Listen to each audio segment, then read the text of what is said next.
Shalom Obracha, nous nous retrouvons avec la 6e Mishnah du 5e Pérec. La Mishnah nous dit Mishayu perotav be'ir acheret.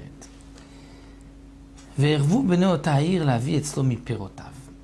Comme nous l'avons vu, les fruits d'un homme ne pourront être déplacés que là où lui-même peut se déplacer. Un homme qui habite dans une ville et qui a mis un hérouve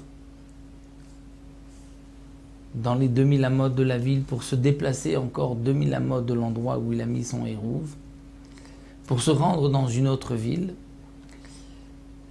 il pourra déplacer tout ce qui lui appartient là où lui-même peut se déplacer. La Mishnah nous parle du cas de quelqu'un, Mishayu perotav be'ir acheret. Il y a deux villes qui sont éloignées, on va dire de 3000 amot, donc l'équivalent de 1 mille et demi, 1 kilomètre et demi. Il a les fruits dans une autre ville et lui n'a pas fait de hérouve pour pouvoir se rendre d'une ville à une autre. Mais les habitants de l'autre ville ont fait un hérouve pour pouvoir se rendre dans la ville où cet homme-là habite. Donc la Mishnah nous dit Mishayu perotav be'ir acheret, quelqu'un qui a ses fruits dans une autre ville. Ve'ervu bnei ota ha'ir, les habitants de la ville ont fait un hérouve pour pouvoir se rendre dans la ville du propriétaire et lui amener les fruits pendant Yom Tov.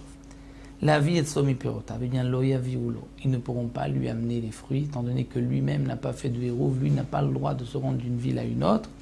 Donc ces fruits ne pourront pas être déplacés d'une ville à une autre. Vim erevu perotav, mais si lui avait fait un hérouve, donc les fruits sont comme lui. Si lui peut se rendre d'une ville à une autre, on pourra déplacer ses fruits là aussi d'une ville à une autre. Donc une petite Mishnah qui vient confirmer un petit peu ce que nous avons vu jusqu'à présent.